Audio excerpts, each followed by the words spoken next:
Hello everyone, स्वागत है आप सबका इस डेली वोकेबुलरी सीरीज की आज की वीडियो में। और आज एक स्पेशल बात मैंने आप सबसे करनी है कि मैं सोचा था एक लाइव सेशन लगाने का। ठीक, इंग्लिश ग्रामर की एक लाइव क्लास करते हैं। अगर आप सब रेडी है, मतलब कि आप में से काफी लोग अगर इसको करना चाहते हैं, अटेंड करना चाहते हैं, तो आप इस चीज को बताइए, फिर हम लोग कुछ प्लान करते हैं उसके जैसा। तो चलिए, अगर आपको ये वीडियो पसंद आए तो इसे लाइक करें, शेयर करें, चैनल को अब तक सब्सक्राइब नहीं किया है तो सब्सक्राइब कर लीजिए, बेल आइकन दबा लीजिए। रोज सुबह 7 बजे वीडियो अपलोड होते ही आपको इसका नोटिफिकेशन आ जाएगा। चलिए, तो पहला जो हमारा वर्ड है वो है ब्रिंक। ठीक, और जो हमारी पहली रिपोर्ट है वो क्या है? Sri Lanka battles back from the brink, emerges Asian champions. ठीक, तो इसमें क्या है कि आप सबको पता तो लग ही गया होगा कि श्रीलंका ने फाइनल में पाकिस्तान को हराया और एशिया कप जीत लिया है। ठीक, अब पाकिस्तान हारता है तो किसको नहीं अच्छा लगता। ठीक, तो यहाँ पे क्या है कि यहाँ पे लिखा है Sri Lanka battles back from the brink. ठीक, मतलब ब्रिंक से वापस आके श्रीलंका ने लड़ाई करी है और ये एशियन चैंपियंस बने हैं वहां से।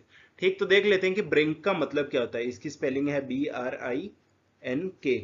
ठीक, अब देखिए ब्रिंक का मतलब क्या होता है। ये होता है किसी भी, आप मान सकते हो, किसी चट्टान का, पहाड़ का, या किसी भी हाइट हाइट पे अगर कोई एरिया है ना, उसका जो एज होगा ना, उसको हम ब्रिंक बोलते हैं। ठीक, क्या होगा? ये होगा the edge of cliff. Cliff मतलब कोई चट्टान हो गई, या फिर कोई और हाई एरिया। ठीक, जो हाइट पे हो। ठीक, तो अब क्या है, जब ये चट्टान होती है, यहां से अगर आप गिरोगे या फिर किसी भी हाइट के एरिया के एकदम जो एज है ना, क्या है? एज। एज से अगर आप गिरोगे तो क्या होगा? बचोगे नहीं, है ना। तो श्रीलंका क्या थी? ब्रिंक पे थी, मतलब कि एकदम एज पे थी। आप सबको पता होगा कि पहले बहुत ही स्ट्रांग श्रीलंकन क्रिकेट टीम होती थी, लेकिन पिछले कुछ टाइम से, मतलब 6-7 सालों से इनकी परफॉर्मेंस काफी खराब थी, मतलब एकदम खत्म सी थी। लेकिन ये ब्रिंक से क्या हुआ? ब्रिंक से वापस आए और इन्होंने एशिया कप जीता। ठीक, तो ये एशियन चैंपियंस बने। ठीक, फोटो आपके सामने है ये। ठीक, अब इसके सिनोनिम्स क्या क्या होंगे? देखिए, एक सिनोनिम इसका हो जाएगा वर्ज। ठीक, आपको अगर वर्ज का मतलब नहीं पता तो वर्ज का मतलब होता है लिमिट। ठीक, जब लिमिट खत्म हो रही होती है तो वर्ज बोलते हैं उसको। और दूसरा आपका हो जाएगा सिनोनिम इसका बॉर्डर। ये दोनों है सिनोनिम्स किसके? ब्रिंक के। और ब्रिंक क्या होता है? जो एज होता है। ठीक, किसी भी पहाड़ का या चट्टान का जो एज होता है, जहां से गिरने के बाद में कुछ नहीं बचेगा, उस चीज को कहते हैं हम ब्रिंक। अब जो नेक्स्ट वर्ड है हमारा वो है ड्रब। ठीक, तो यहाँ पे ड्रब क्या है? यहाँ पे लिखा है Australia drubs China takes title. ये कौन से टाइटल की बात कर रहे हैं? इंडिया में हो रहा था बास्केटबॉल के अंडर 18 का चैंपियनशिप।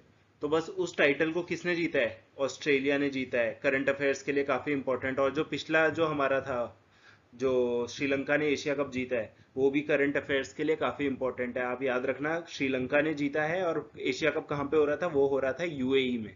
ठीक, तो यहाँ पे क्या है? Australia drubs China takes title. तो बास्केटबॉल का अंडर 18 का जो टाइटल है, किसका था? ये विमेंस का। ठीक, आदमियों का नहीं था, औरतों का टाइटल था ये। तो इसको ऑस्ट्रेलिया जीती है। ऑस्ट्रेलिया ने किसको हराया? चाइना को हराया।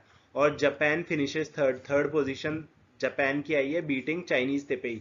चाइनीज तेपेई किसका नाम है? ताइवान का। ठीक, तो हम इसको ताइवान देख लेते हैं। अब देखिए, यहाँ पे अब हम देखेंगे कि ये जो ड्रब्स है इसका मतलब क्या होता है। DRUBS। देखिए, ड्रब्स आप किसी चीज को बोलोगे जब वो एकदम होगा किसी डिसाइसिवली हराना। ठीक, क्या हो जाएगा? To defeat decisively. अब ये डिफीट डिसाइसिवली क्या होता है?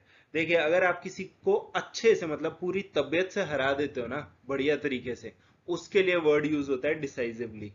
तो ऑस्ट्रेलिया ने चाइना को पूरी तबियत से, मतलब मजे से हराया, बहुत बढ़िया तरीके से, इसलिए वर्ड यूज हुआ है यहाँ पे ड्रब्स, है ना। अब इसके सिनोनिम्स क्या क्या होंगे? देखिए, एक सिनोनिम हो जाएगा इसका बीट। बीट करना क्या होता है? हराना ही होता है। मारने वाला भी होता है, लेकिन यहाँ पे हराने की बात हो रही है। और दूसरा डिफीट। डिफीट यहाँ पे हमने ऑलरेडी लिखा हुआ है। ये दोनों क्या है? सिनोनिम्स है किसके? ड्रब्स के। आसान वर्ड था। अब जो नेक्स्ट वर्ड है हमारा, ये बहुत ही ज्यादा इंपॉर्टेंट है, मतलब इसको एग्जाम्स में मैंने इतनी बार देखा है। इसका मतलब, इसकी स्पेलिंग है TDS की, TEDIOUS। इसको याद रखना, TDS क्या होता है।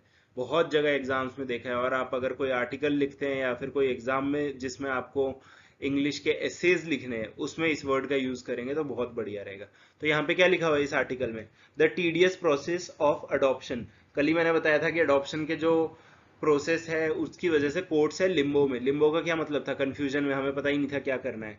ठीक, तो वैसे ही उसी से रिलेटेड ये आर्टिकल आया हुआ है। यहाँ पे क्या लिखा है, the tedious process of adoption. जो अडॉप्शन का प्रोसेस है वो टीडियस है। ठीक, तो देख लेते हैं टीडीएस का मतलब क्या होता है। देखिए टीडीएस मैं आपको आसानी से बता दूं, ये होता है बहुत लंबा, और बहुत लंबा हो जाता है तो क्या हो जाता है, बोरिंग। ठीक, तो इसी चीज के लिए वर्ड यूज होता है टीडीएस। तो अडॉप्शन का जो प्रोसेस है वो कि बहुत ज्यादा बोरिंग है। ठीक, बहुत ही ज्यादा लंबा है।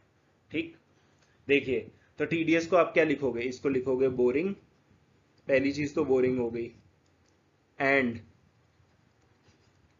कंटिन्यूइंग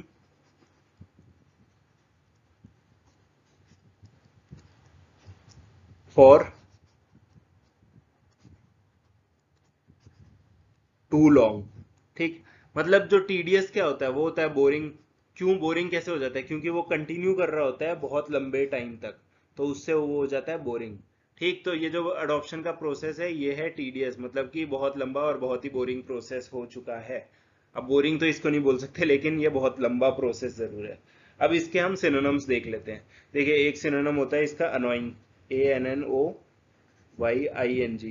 ठीक, अनोइंग क्या हो जाता है, इरिटेट करना, तंग कर देना। ठीक, और दूसरा होता है एंडलेस, बताया ना, टू लॉन्ग, तो एंडलेस हो गया। बस, तो ये दोनों सिनोनिम्स किसके, टीडीएस के। आसान सा वर्ड था ये और बहुत इंपॉर्टेंट है, याद रखना। चलिए, तो हमारा जो नेक्स्ट वर्ड है, अब मैं आपको नेक्स्ट वर्ड बताने से पहले एक चीज बता दूं, अगर आपको इस वीडियो की पीडीएफ चाहिए तो इसको टेलीग्राम चैनल को जरूर ज्वाइन कर लीजिए, इस पे रोज मैं पीडीएफ डाल देता हूँ। तो जो नेक्स्ट वर्ड है वो है हमारा अर्स्टवाइल। अब देख लेते हैं अर्स्टवाइल से पहले इसका रिपोर्ट को। रिस्टोरेशन ऑफ आर्टिकल 370 अनलाइकली, ये बात बोली है गुलाम नबी आजाद ने। ठीक, जो जिन्होंने कुछ टाइम पहले कांग्रेस को छोड़ दिया था।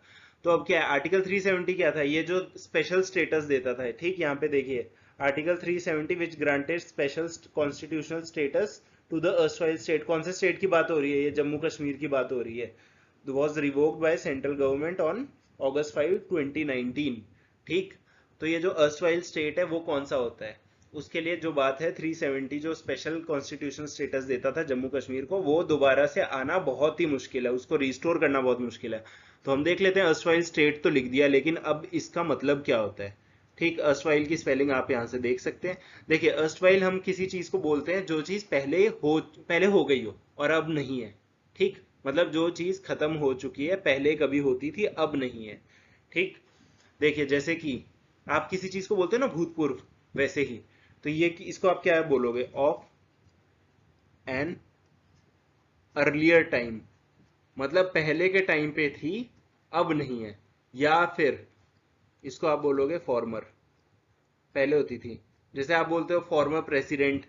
ठीक, former prime minister, Manmohan Singh ji क्या थे, फॉर्मर प्राइम मिनिस्टर है ना।